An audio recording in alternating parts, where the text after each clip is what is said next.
Well, hello there, and welcome to Cory Doctorow's podcast. I'm Cory Doctorow, and this week I will continue to read to you from Little Brother, the novella, or not Little Brother, silly Cory, True Names, the novella that Benjamin Rosenbaum and I wrote for Lou Anders' Fast Forward 2 anthology. That's coming out next autumn, and will also be Creative Commons text release at the same time. Um, and this will be part 6 of that. Before I start reading, though, a little personal news here. I'm going on some travel tomorrow, and this is quite interesting travel because I'm going to go see my family with my baby daughter for the first time. So I'm taking her on her first plane journey with both of her passports, her Canadian and her British passport. So that's going to be very exciting. And while I'm in Toronto, I'm going to be launching Little Brother, my next novel, hence the little Freudian slip there at the top of the podcast.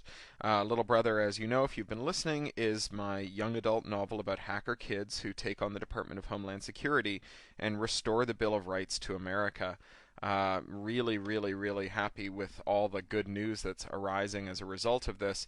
One thing that just happened was the trifecta of great reviews. I got a starred review in Publishers Weekly, Booklist, and Kirkus, which is the super duper trifecta. I mean, that's about as good as it comes. Um, and made me a very, very happy man. The reviews have started to come in from elsewhere. For example, we sent out 200 copies to high school and other young newspaper and review editors for review, and some of those have just started to come in. I just got a very good one from Christian Turnus, who's at the MIT Science Fiction Society, Mitzvahs. And he had a great little capsule description of it. I practically want to get this tattooed on me. It's so completely apt and very flattering. He says, Doctorow's latest novel resembles what you would get if you threw a coming-of-age novel into a blender, along with Orwell's 1984, Neil Stephenson's Cryptonomicon, the Bill of Rights, and a copy of the 9/11 Commission report, and then seasoned it with references to the civil rights and anti-war movements of the 60s and 70s, with a hearty dose of Californian life. That's about as good a capsule as I can imagine. Something of interest to you if you are a podcast listener, which by definition you must be, is that the audiobook of Little Brother will be coming out at the same time as a downloadable MP3 sold by Random House. It'll be on eMusic, it'll be on Random House's site, there'll be a direct widget to buy it, and I'm still trying to get it on Amazon because for some reason they don't sell MP3 audiobooks, only DRM'd ones, but I'm not going to be making a DRM edition available at all. You can only get this without DRM. I'm going to be pretty happy about that, even if it is slightly bloody-minded on my part. And a couple of other cool things that's happening. Well, one other cool thing that's happening that I wanted to mention. Every time I do a free ebook, I get a lot of email from people who say, well, I love this ebook, and I just wanted to give you some money for it. I don't want to go out and buy a copy of the book. I just want to send you as much as I would have spent on the book. Don't you want that? And I kind of don't, for a couple of reasons. One is that my publisher is really important to me, and I don't want to cut them out. And the second is that the actual cash that I get for the book is only a small piece of the value that someone buying it brings to me. That value includes things like the sales figures, which are then used to base the advances on my subsequent books and pre-orders on my next book and so on. So I would rather not have the cash in hand. I would much rather someone go out and buy the book. But of course, there are a lot of people who just don't want to physically own the book, even though they enjoyed it. And I've always said, well, why don't you get a copy and donate it to a school? But I think that a lot of people don't really know where to start when it comes to donating a copy to a school. I mean, I wouldn't know what to do. You drive by the school and fling a copy at the front door, or knock on the door, walk into the principal's office and say, I have this book for you. So instead, what I'm doing this time around, I've hired my friend Olga Nunes, who's a great web person, to coordinate a donation system. And the way it's going to work is this. If you're a librarian or a teacher or someone of that description, youth worker, who wants a free copy of Little Brother in hardcover, you can send an email, and I haven't set up the address yet. It'd probably be something like freelittlebbrother@gmail.com or something. Send an email, and we'll put your name and the address of your school up on the website. And then if you're someone who wants to make a donation because you've enjoyed the ebook but you don't want to own the physical book, you can buy a copy on Amazon or bn.com, whatever your favorite online e-commerce site is, and have it shipped directly to that teacher. And we'll put a little acknowledgement up on the website and note that that copy has been shipped. So we're going to do like a little dating service for philanthropists and schools and librarians who need copies of Little Brother. I don't think anyone's ever tried that before. I have no idea how it's going to work, but hey, it's worth a shot. And I can afford to give Olga a few pounds to run the system. All right, on to part 6 of No, not Little Brother. Damn it. No, True Names. Part 6 of True Names. Here we go. Paquette of Byzantium heard a pop as her connection to Habakkuk dropped, and she paused for a moment at the threshold of the deeps, overcome by emotion. That was it then. He was gone, leading the trapped Bebian refugees, instantiated as scrubber bots, through the little used fluid channels in the substrate in a desperate sally against Demiurge. The bots had their own power supply and locomotion. They were hermetically sealed off from the main sim spaces of Byzantium. They were not even running standard existence, but a slightly obsolete, much more compact model known as sketchy existence. They were hardly even Beeb, and certainly far beneath the notice of most Bebian sprites. But Habakkuk had made it his business to know such things. He didn't think the way filters and strategies and adapters did. He thought about what was beneath. So he'd been the one to devise the plan to gut the scrubber's normal functions and install the refugee sprites in them, and try to sneak past Demiurge's perimeter to the docking facility. There, in theory, they could destroy the docks, which could trap Demiurge's forces, or at least slow her down. That was the theory. That was what they told the others who'd volunteered. Really, the raid's chances were slim. Its real purpose was as a distraction for Paquette. For a moment she sat, cupping in her paws an empty space where, a moment ago, tokens from Habakkuk had fluttered. He was gone. A brave, anomalous spirit. He was proof that taxonomy was not destiny. For he'd been born not even one of the principal classes of first-order Beeb elements. No strategy, filter, adapter, monitor, registry, or synthete he, but a simple, hand-tailored caching mechanism, which had accreted knowledge, personality, and will, eventually becoming her most trusted colleague. He'd never accumulated much in the way of resources. She'd suggested he fork not 10,000 seconds ago, and he'd laughed it off. "Oh, I'm saving up for some decent process rights," he'd said. Now it was too late. She shrugged off her lethargy. By now the battle had joined, and Demiurge was distracted. It was time to make contact. She moved through the icy gloom of the dead sector. With power from the rest of Byzantium cut off, and Demiurge chewing through the substrate, processing and burning it, there were only a scattering of nodes left with power reserves, most of them crowded with desperate refugees. Paquette skipped through them, too fast to be seen, searching. The moment she came through into the sea of parity checkers huddling for warmth at the bottom of the fading power cluster, though, she recognized two of them in the patterns there, the Paquette and her hulking infant companion. The Paquette saw her too, and dropped the disguise, mustering enough resources to appear in her own favorite shape. Odd and provincial, to be sure, her whiskers overlong, her claws unfashionably trimmed, but a Paquette, no doubt of that. Paquette stepped forward. "There's little time, sister." Paquette nodded somberly. "I greet you, sister. Let us merge to conserve resources." "Wait," said this firmament, this huge filter who held their hopes. "What if it's a trap? What if it's Demiurge?" "Unlikely," Paquette said. "She has no need of such tricks. Once she reaches us, we will not be able to withstand her." She gestured, and Paquette came forward. Merging was strange and familiar, and filled, to her surprise, as always, with loss and glee. But she had rarely merged before, had never merged with such a distant Paquette, and for a moment confusion overtook her. Where there had been two, there was only one Paquette. "Paquette!" Firmament cried out. "Oh, don't be silly now. I'm still your Paquette," she said, shaking her head to clear it, "and I've been wanting to meet you for such a long time." "Okay, that's weird," Firmament said. Paquette blinked. It's all right. I have a plan." She nodded to herself in partial surprise. "An insane plan, but not a bad plan as insane plans go. Come on, we're going to meet Demiurge." "And what do you want, then, for the lemma?" Demiurge said.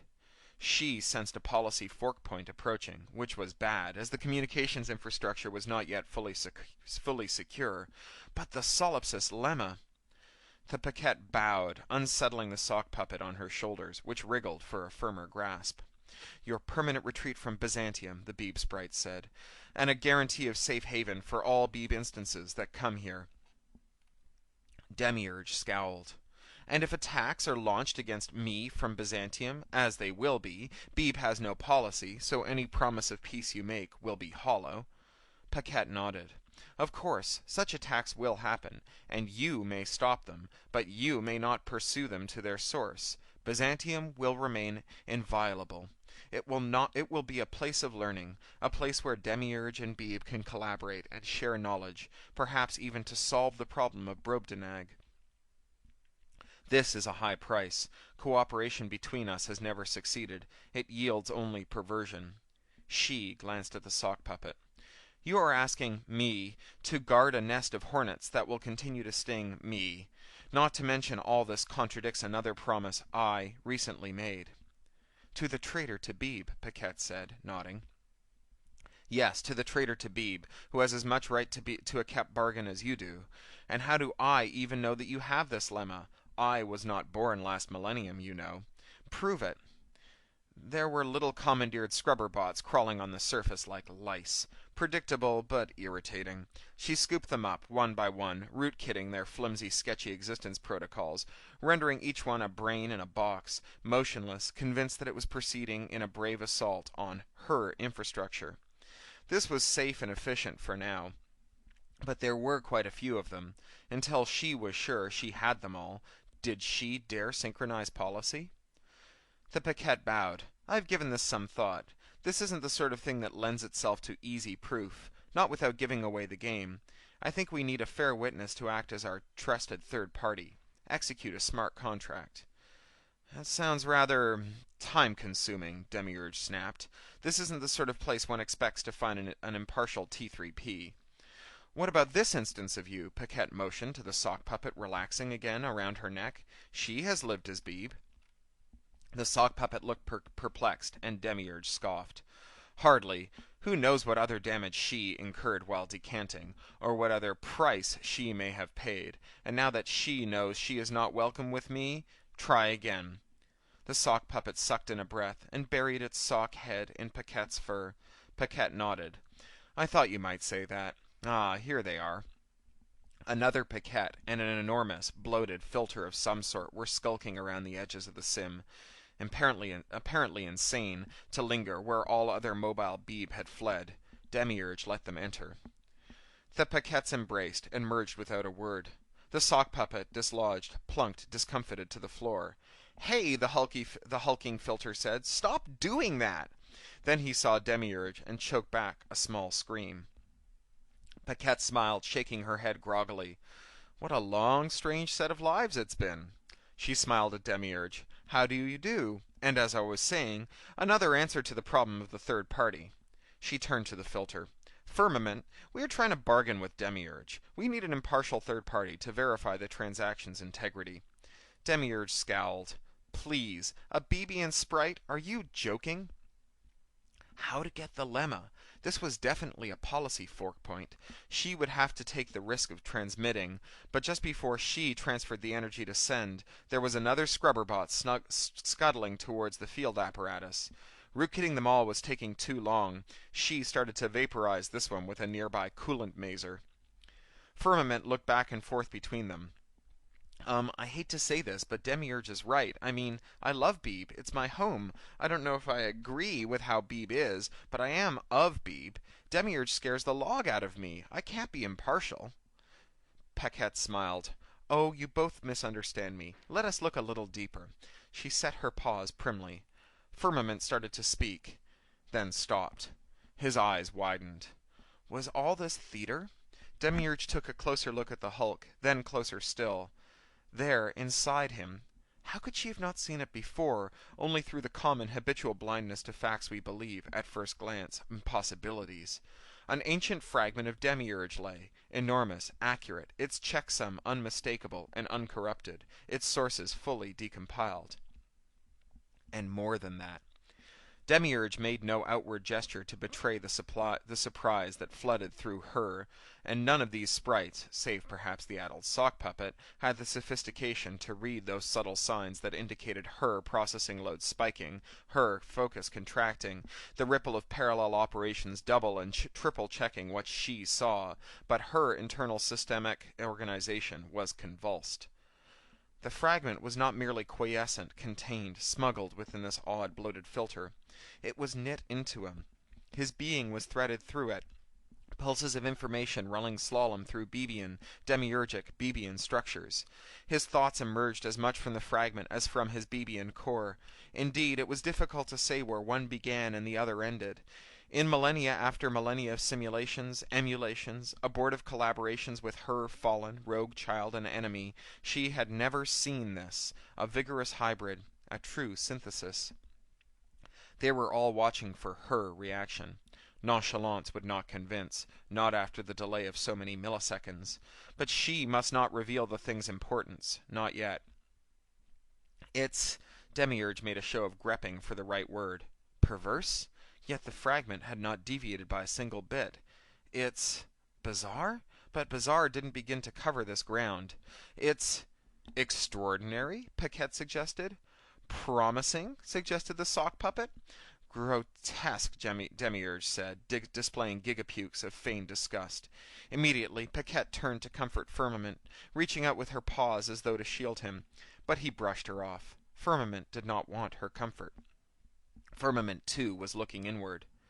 He had been afraid to look before, at this horrifying alien thing inside him. It was his true purpose, he supposed, the MacGuffinic totem that overdetermined his destiny entire. He was, after all, created to be its envelope, or its jailer? To smuggle it away from Nadia and aboard Byzantium, and any scrambling, uneasy, makeshift life he might make for himself was in its shadow, on borrowed time. But now he looked, and he saw what Demiurge saw. The fragment was not in him, but of him. Spikes extruded all over his surface, each quivering in surprise and horror. The fragment had always been intertwined in his sentience. He was not a sprite of Beeb after all. He was a marriage of Beeb and Demiurge. He was something new and monstrous. Grotesque indeed. He glanced at Paquette, who closed her mouth and looked troubled, and then nodded.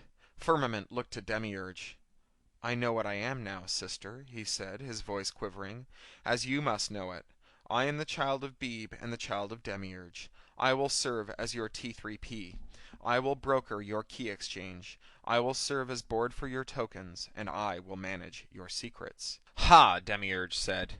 She was uncertain how to proceed. This creature, this hybrid, had glimpsed something, but he could not know its importance. She must not give too much away. "You said a moment ago that you were a sprite of Beeb," she sniffed. "That Beeb was your home. So you contain that, some shriveled fragment of me. Is that—" "Ooh," said the sock puppet. "Ooh!" Everyone turned. "Oh," said the sock puppet, "your pardons. I just figured out something that's been bothering me." There was a short silence. "Well, what?" Paquette asked. "Spit it out already." "Remember, Paquette, the mystery of the Beeb instances who fell silent? Your tale? How Paquettes across Beeb had discovered the Demiurge fragment, sent messages of some new breakthrough in philosophy, just before their signals fell silent? And you thought it was some clever move of mine to co-opt and destroy them?" Yes," said Paquette, "but you said you didn't take them. You found them abandoned, self-deleted."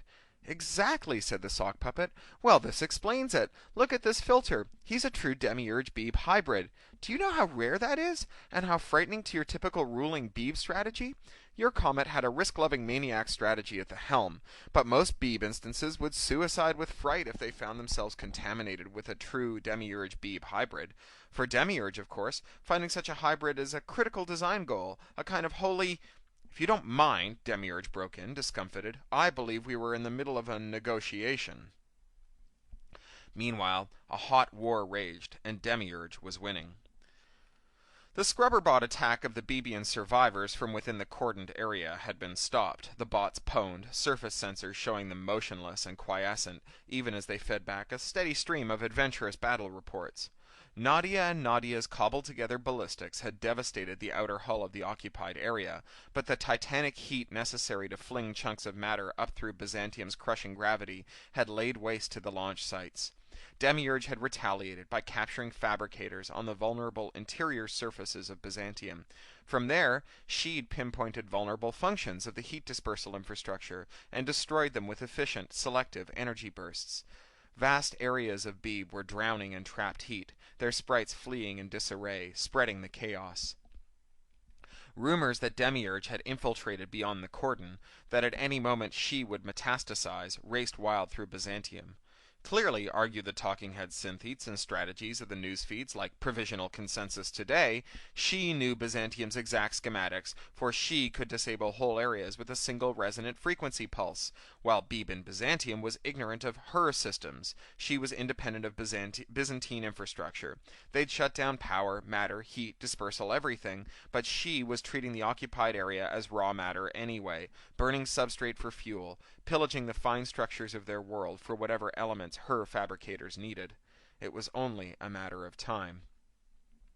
Still, even in wartime, life goes on. Alonzo, my love, was not exactly an accurate accounting of the recent events aboard the Comet. There had, in the real course of history, been no archaic blade and decompiler duel between Paquette and Nadia. The Demiurge fragment had not really been a skulking animate villain in its own inky, mysterious shroud, ice castle hideaway, and repertoire of anarchic distortion-filled ballads. The chorus of musical Algernons, however dazzling, was a clearly anachronistic projection of Byzantium's loose forking standards in place of the Comet's more puritanical protocols. The speech at the waterfall was not nearly so lyrical, nor a third so long, in the Comet's actual logs, and the naval battle scenes, too, were a pure invention. But Bebian sprites were, by and large, no sticklers for historical accuracy. The extravaganza was big, it was breathtaking, it was patriotic, it had roles for everyone who was willing to be repurposed, and it had the real Comet Nadia, forked for every local venue, in the starring role.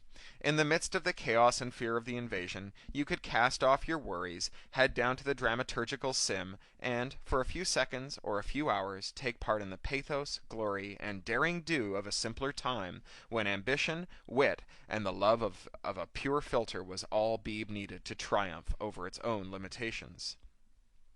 And you could do it with Nadia. No aloof, fork-shy politician she, like the merge-greedy perverts Byzantium had previously had in the way of Nadias, with their pompous airs and their corrupt pet filters and their baggage from the Splitterist War. No, this Nadia, a Nadia from a simpler, rawer Beeb, a Nadia who had braved everything for love, would take your hand and look you in the eye. Maybe you'd just be playing a waiter in the Taj Mahal scene, or a bilge scrubber aboard the Valiant Fury. No matter. Nadia had a word for you, commanding, encouraging, heroic. She was a star. The show had been a hit before Demiurge arrived. Now that she was in Beeb's midst, it was a necessity. With stunning bravery, the permanent cast took Alonzo, my love, to every nook and cranny of free Byzantium, playing in venues that were overheating from disabled heatsink, jury-rigging their way into all but encircled enclaves of Beeb, instantiating on substrates that were disintegrating under physical bombardment. "Some say this is Byzantium's final hour," said Nadia, welcoming the audience before the curtain rose in a flickering low-res avatar in some bandwidth-deprived, all-but-forgotten chunk of Beeb at war. "But I say no, not if the brave souls of Beeb have aught to say of it. Some say we humble, star-wandering players should stop our work, cower like cowards in some hidey-hole, and deprive you, our brave hosts of Byzantium, of the morale boost you have so well earned. But I say no. I say the show must go on." Thunderous applause. And amidst all the daring-do and scene-chewery, Nadia had time to have many a deeper conversation with simple sprites who worshipped her, who understood that much was corrupt and feeble in Byzantium's current governance, who were wise enough to know that things were not always as they seemed. Simple sprites in all walks of Bebian life. Simple sprites who would do almost anything for her. The peace was announced in almost the same breath as the warrant for Comet Nadia's arrest for treason. She did not flee, as the provisional consensus pundits had predicted. She did not seize some stronghold within Byzantium to rule besieged, as some of her friends urged.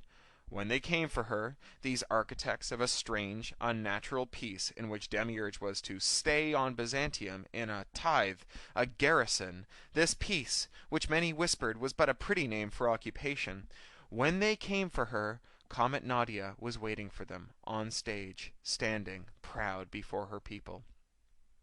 They led her away, unprotesting, from 100 stages throughout Byzantium, and every instance came quietly. To imprison all the instances, they had to reinstantiate hundreds of cells, each able to hold her securely as she and her sisters collaborated on their wildly popular letters from prison. "You see this seditious rot," Demiurge said to Nadia, "and so much of it!" She wrestled a stack of output under Nadia's nose. Nadia sneered and leaned back. "It's words, only words," she said. "She's a one-sprite word factory, a jabberbot. It's sad, but only the very mad bother to read all of it. Most of Byzantium view letters from prison as amusing cognitive wallpaper, something to leave running in the background." Nadia added, "The time to stop this was when she began publishing, but we had no hand in that. She smuggled those first editions out with her little cadre of gushy supporters. By allowing her to publish openly now, we put a lie to her claim of being imprisoned because she has the truth. We show we have no fear of her." Demiurge hated the Nadias in their throne room. They embodied everything that was wrong about life in Byzantium. They embodied everything wrong with her own life here. She was practically a prisoner. Her sisters had let her know, by long delay communications, that the garrison would be allowed to persist, but had not affirmed that she would ever be allowed to merge again. Now she was in prison among these scheming, writhing... "Have you noticed that there's a cipher in them?" Firmament had arrayed a great many of Nadia's letters from prison around him in a multidimensional workspace. The Nadias abandoned their throne and swarmed him, heads swinging around. Paquette held them off, still protecting the gentle giant. Demiurge didn't like to think about Firmament, though he held the key to her eventual re-merging. Once the roadmap to peace had been followed, and all the instruments of her good faith had been vested in him, he would release the keys to unlock the lemma, and with that, her sisters would... "Where? Where?" "Oh, I don't know exactly," he said, "but Paquette's been giving me steganography lessons, and so I've been doing a lot of histogramming. You can almost always spot a hidden message if you just count the normal distribution and compare it to the current one. I found all of your messages in the stalagmites, for example," he said to one of the Nadias, the scarred one. Then he cowered back as she raised her claws to him and said quickly, "I never read them, of course, just affirm their existence. I'm sure they're in a very good cipher and..." "Never mind that," snapped the other Nadia, giving her sister a significant look that left no doubt that this subject would be revisited very soon. "Can't you find it?" Paquette asked. The sprite's smugness was unbearable.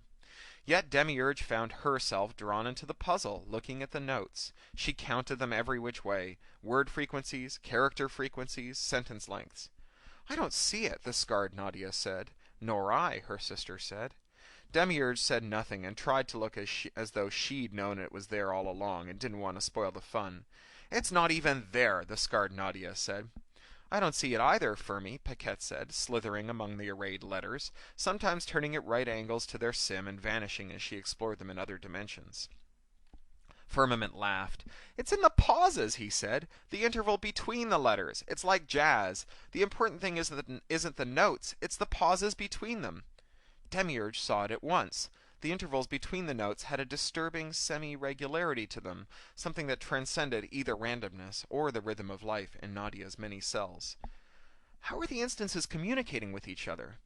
It was meant as a demand, but it came out as a querulous question. Demiurge kicked herself and told herself to butch up. This power-mad, imprisoned this sliver of Beeb had her spooked. Her, Demiurge! "She must have coordinated this among her instances before she was locked away," Paquette said. "She must have planned this from the very start." "I wonder what's in the cipher," Firmament said. "Short message, whatever it is." Paquette took on a teacherly air. "Now, what would you encode in a short message like that, Firmament?" Firmament thought for a moment. A key! And with that, I'll end it for this week. See you next week, or maybe Ben will. Bye.